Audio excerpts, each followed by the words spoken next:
Near by శంకర్పల్లిలో ఉన్న రీహాబిట్ సెంటర్కి కూడా తీసుకెళ్లే అవకాశాలు ఉన్నట్టు మనకు చెప్తుంది. అంటే నేను నాకు కావాలి, నాకు అఘోరియే కావాలి, నేను అక్కడే ఉంటాను అని చెప్పి కూడా తను చెప్తుంది. సో ఆ తల్లి ఆవేదన కూడా మనము వ్యక్తం చేస్తుంది. సో మనము మరికొద్ది సేపట్లోనే అఘోరి కూడా బయటకు వచ్చే ప్రయత్నాలు. సో తను బయటకు వస్తుంది. ఒకసారి మీకు నేను చూపించే ప్రయత్నం అయితే చేస్తా. సో పోలీసులు కూడా శ్రీ వర్షిణిని కూడా బయటికి తీసుకొస్తున్నారు.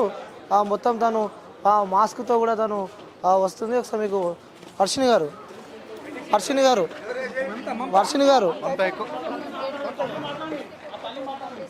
ఆ తల్లి వర్షిని కూడా ఇట్లా కార్లో నుంచి తీసుకెళ్తున్నారు. ఒకసారి నేను చూపించే ప్రయత్నం అయితే చేస్తాను. సో తను కూడా ఇదే కార్లో కన్న తండ్రి కూడా పరిగెత్తే సిచ్యువేషన్లు మనం చూస్తున్నాము. ఆ కూతురు కోసం ఆ తండ్రి కూడా చూసుకోవాలని చెప్పి కూడా కూతుర్ని కూడా చూడాలని చెప్పి కూడా కన్న తండ్రి ఆవేదన అయితే మనం చూస్తున్నాము. సో ఇదే కార్లో తనని రీహాబిట్ సెంటర్కి కూడా తీసుకెళ్తున్నారు. ఏం చెప్పాలనుకుంటున్నారు? మీ కళ్ళ ముంగట మీ కూతురు తీసుకెళ్తున్నారు.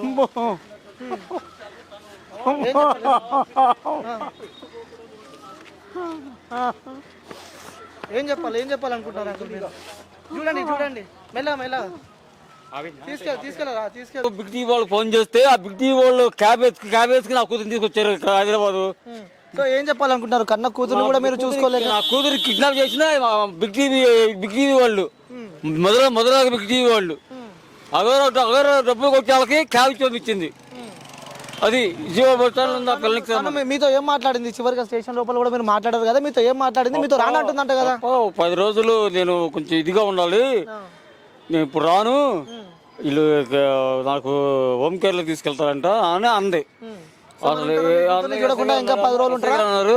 అమ్మ అసలు ఇల్లు వెళ్తాను అడిగాడు ఆ పిల్లల్ని.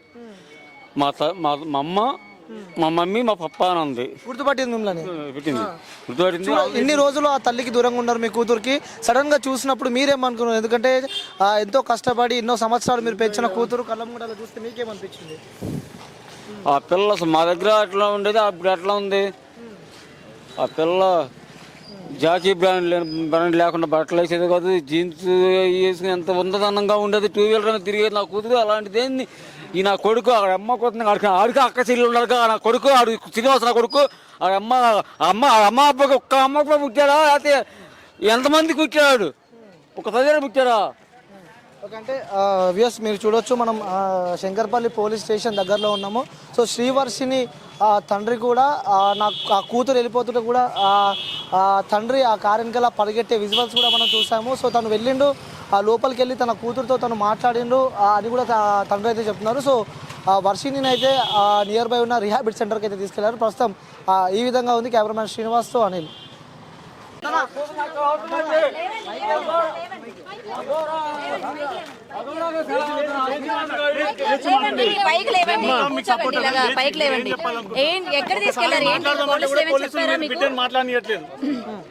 మా ముందే మీరు చూసారా? ఆమె అందరూ చూసారండి, మా ముందే పంపించేస్తున్నారు. తల్లిదండ్రులు ఉన్నారు మరి ఇన్ని రోజులు వాళ్ళకి ఎడమాటుగా ఉన్నారు. పిల్ల ఏమన్నా మాట్లాడతారా ఏమన్నా కనికరా ఇందో లేకుండా వాళ్ళు పంపించేసారు మా ముందే.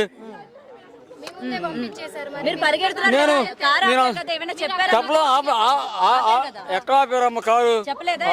డోర్ కొట్టిన డోర్ దిగిపోతాళ్ళు, ఎవరు ఆపలేదమ్మా. కూతుర్ని రీహాబిట్ సెంటర్ కి తీసుకెళ్తుందని చెప్పి కూడా మీరే చెప్పారు కదా. సో తను అక్కడికి తీసుకెళ్తున్నారు, అక్కడికి వచ్చి కలవచ్చని కూడా పోలీసు వాళ్ళు చెప్పారన్నారు కదా. చెప్పలేదమ్మా. ఇప్పుడు తీసుకెళ్లారు. తెలుసా ఎక్కడ తీసుకెళ్తున్నారు? తెలుసా మీకు? తెలీదు. ఇప్పుడు నువ్వు లోపల కనుక్కుంటే చూస్తారాము. కానీ ఓకే, మీడియాకి ఇన్ఫర్మేషన్ ఇవ్వకపోయినా తల్లిదండ్రులు ఇక్కడ వెయిట్ చేస్తున్నారు కదా అప్పటి నుంచి. మీకు కూడా పోలీసులు ఏమాత్రం చెప్పలేదు మీకు?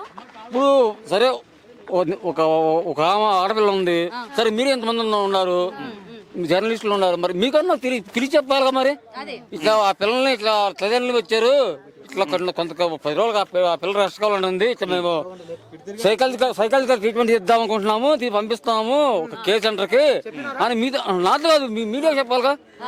మీడియా చెప్పాలి. మీడియా చెప్తే మీడియా మమ్మల్ని పిలిచే అడిగేవాళ్ళుగా. ఏ బాబాయ్ మరి ఏంటి మరి పాపని పంపిస్తున్నారంట, మరి మీరు పాపతో మాట్లాడారని మీరు అడిగేవాళ్ళుగా. అడుగుతానండి, అడుగుతానమ్మా, అడుగుతాను.